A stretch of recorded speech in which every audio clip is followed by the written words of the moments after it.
Ang mahiwagang kapa.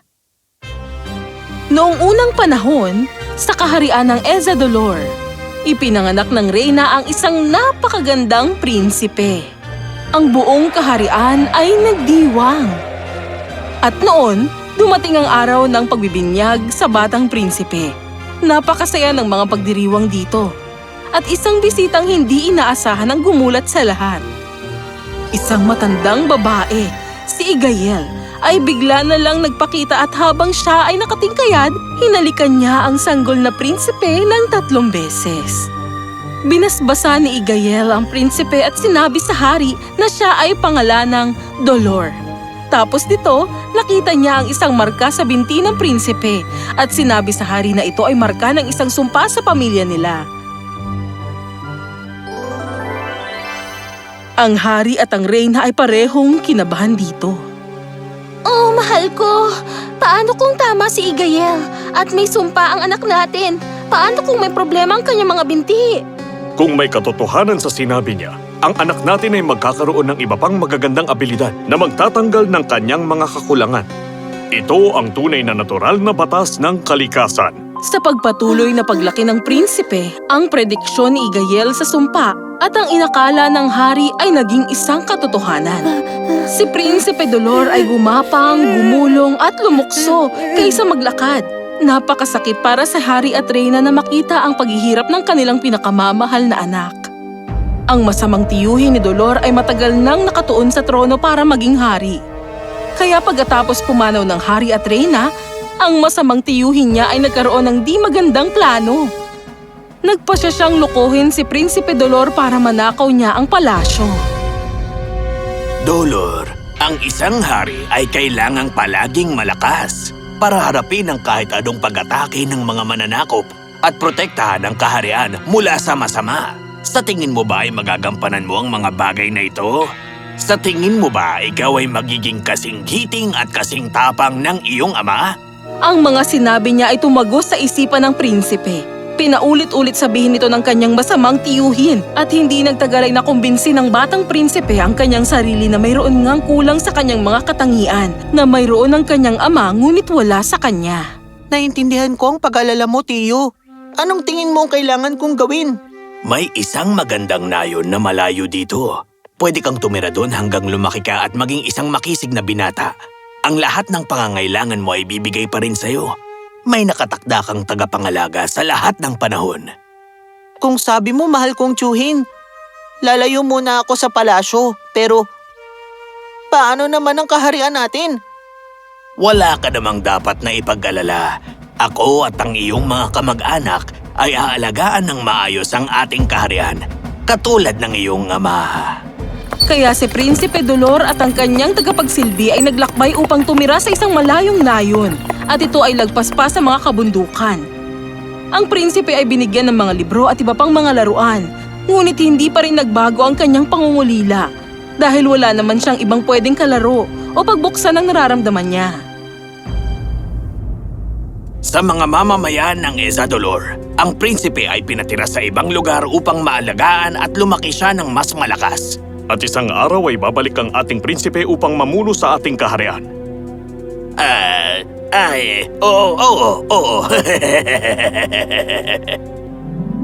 Kaya si Prinsipe Dolor ay namuhay sa lugar na yun araw at gabi, sa malayong nayon kasama ang kanyang tagapagsilbi. At naisip niya kung kailan matatapos ang lahat ng ito. Ang tagapagsilbi ng prinsipe ay masipag na tinuruan siyang kung paano magbasa at magsulat. Kaya naman sinimulang basahin ng prinsipe ang lahat ng librong meron siya. Nabasa niya ang tungkol sa magagandang mga lugar sa mundo at nangarap na mapuntahan ng mga ito.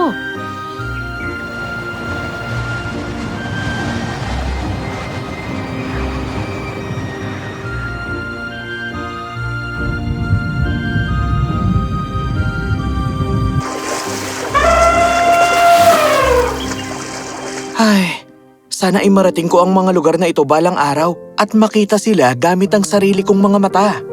Pagkatapos nito, nakarinig siya ng tunog na tila ba tumatapik-tapik. Sa kanyang paglingon, nakita niya ang magandang matandang babaeng si Igael. Suot ang maganda nitong damit. Mahal na prinsipe, ako ang iyong fairy godmother. At naparito ako para ipakita sa iyo ang daan patungo sa iyong tadhana. Lahat ng pangarap ko, ang mga ambisyon ko ay tila magagandang ideya lang. Dahil ang takot sa loob ko ay hindi mawawala. Sinubukan ko na po, Ninang. Sinubukan ko. Tama, Dolor. Ako lang ang tanging makakatulong sa iyo. Ito ang dahilan kaya ako nagpunta dito para bigyan ka ng isang bagay na napaka-espesyal. Kunin mo ito. Ano naman po ito, Ninang? Ito ay isang naglalakbay na kapa. Sabihin mo lang ang abracadabra, dam-dam.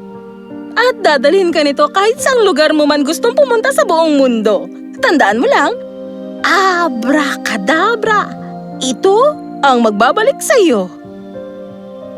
Kunin mo ito at aalis na ako. Babalik ako ulit para bisitahin ka.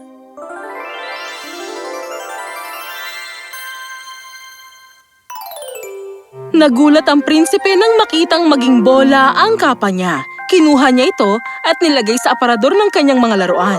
Ang puso ni Prinsipe Dolor ay sumigla nang maalala ang mga sinabi ng ninang niya tungkol sa kapa. Sa mga sumunod na araw, iniwan lang ni Prinsipe Dolor na nakatago ang kapa sa aparador. May mga panahong sinisilip niya ito at iniisip kung tunay ngang mahiwaga ang kapa na ito. Gusto ng ninang ko na tunay akong maging masaya. Susubukan ko nga ang balabal.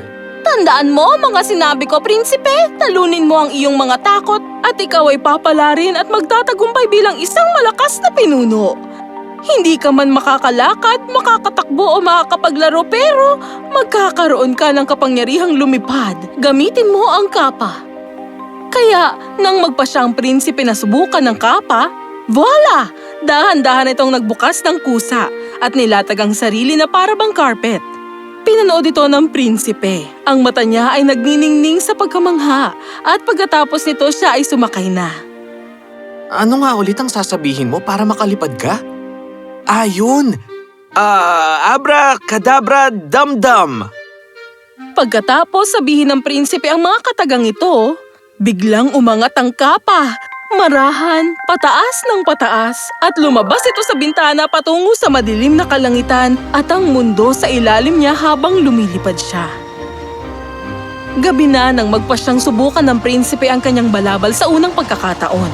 Maginawang hangin sa taas sa kanyang patuloy na pag-angat sa madilim na langit. Ang una niyang nakita ay mga bituin, isa tapos marami at mas marami pa. Ang simoy ng hangin ay lalo pang lumamig at nanginig na sa lamig ang prinsipe. Dapat bumalik na ako ngayon din. Naku, Diyos ko. Ano nga ang sasabihin para makabalik ako?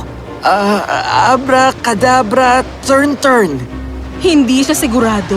Pero pagkasabi ni Prinsipe Dolor ng tamang kataga, agad namang bumalik ang kapa. Pagkarating niya sa tore, dahan-dahan siyang pumasok dito.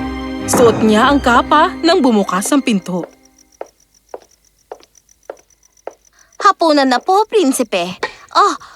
Mukha kayong masigla at masaya ngayon Mahusay yan. Sana magustuhan niyo ang hapunan at matulog ng maayos. Gutom na gutom siya kaya kumain na siya ng hapunan. Pero noong gabi ay nahihirapan siyang matulog. Dumudungaw siya palagi at nasasabik isipin kung ano-anong mga lugar ang pupuntahan niya sa mga susunod na araw.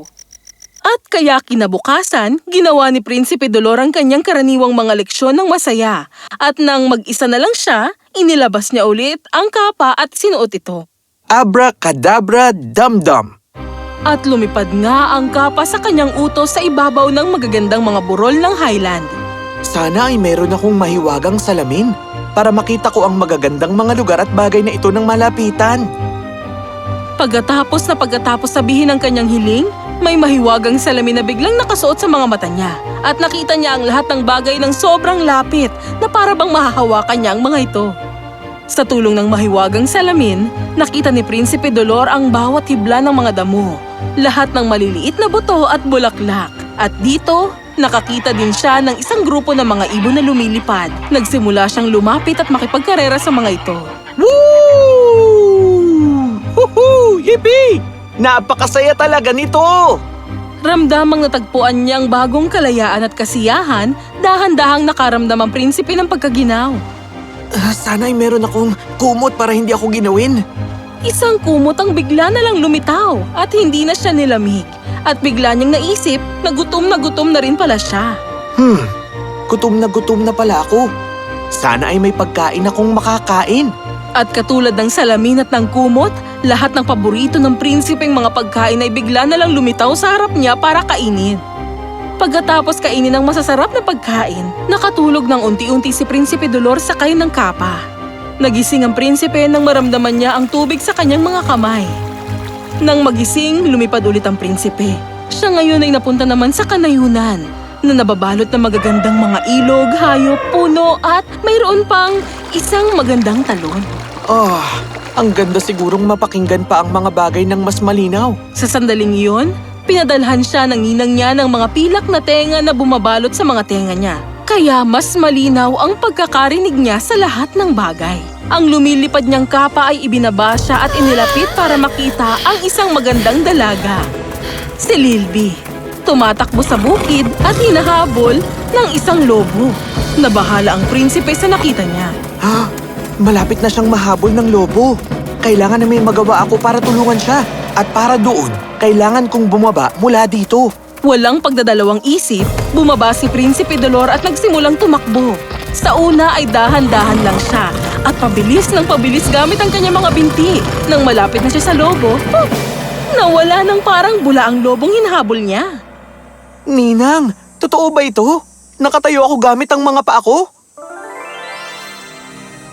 Tama, Prinsipe Dolor. Natandaan mo bang sinabi ko sa iyo noon kapag tinalo mo ang takot sa loob mo, ikaw ay magtatagumpay. Ito ang batas at ito rin ang regalo ng kalikasan sa lahat ng taong naniniwala dito. Naglaho ang kanyang fairy godmother at ang prinsipe at si Maiden Libby ay naging magkaibigan. Makalipas ang isang linggo, Ikaw ang nararapat na tagapagmana ng trono, Prinsipe. Ay, mali. Mahal na hari. Ang iyong masamang tiyuhin ay wala na. At kailangan bumalik ka kaagad sa kaharian mo bago pa maupo ang kahit na sino sa iyong trono. Pagkarinig nito sa nurse, nagdesisyon kaagad ang prinsipe. Salamat. Pipilitin kong makabalik agad sa kaharian. Nang gabing iyon, inilabas ng prinsipe ang kapa at sinabing, Mahiwagang balabal, dalhin mo ako pabalik sa aking kaharian ngayon din. at naintindihan siya nito. At nang gabing yun, hinatid ang batang prinsipe sa kanyang kaharian sa Ezodolor. Paglipad nila sa ibabaw ng kaharian, isang makulay at nagniningning na ibon ang tumabi sa kanila at nagsimulang kausapin ng prinsipe. Maligayang pagdating aming hari. Sumama ka sa akin at ipapakita ko sa iyo ang kabuuan ng iyong magandang kaharian. Ipinakita ng ibon ang buong palasyo kay Prinsipe Dolor. Pagkatapos ay ipinakita niya ang trono habang ang mga ministro ay nag-iisip kung sino ang susunod na uupo dito. Pagkarinig niya sa nurse, bumaba si Prinsipe Dolor sa harap ng mga tauhan niya at lahat sila ay natigilan at nagulat sa kanya. Makinig kayo. Ako si Prinsipe Dolor, ang inyong hari at nararapat na umupo sa tronong ito. Pagkakita sa prinsipe at ang marka sa kanyang binti, nakilala siya ng mga tapat niyang ministro. Pero nagdududa pa rin sila. Sa sandaling iyon, nakita ng prinsipe na may paparating na mga mananakop sa kanyang kaharian dahil nalaman nila ang pagpanaw ng kanyang tiyuhin at ngayon ay gusto nilang sakupin ang kaharian. Ang prinsipe at ang mahiwagang kapa ay madaling natalo ang mga kalaban. Kumbinsido na ang mga tao. Ang mga mamamayan ng kaharian ay nagbigay ng papuri. Mabuhay si Prinsipe Dolor! Hayaan siyang maging hari natin! Mabuhay si Prinsipe Dolor! Hayaan siyang maging hari natin! At kaya, si Prinsipe Dolor ay naging si Haring Dolor na namuno ng kaharian niya ng maayos at pinrotektahan ng mga tao sa lahat ng panganib sa kanilang mga buhay. At siya rin ay nakilala bilang ang hari ng mamamayan, kasama ang nurse sa kanyang tabi bilang kanyang punong ministro. At para naman kay Lilby, nagkatuluyan silang dalawa.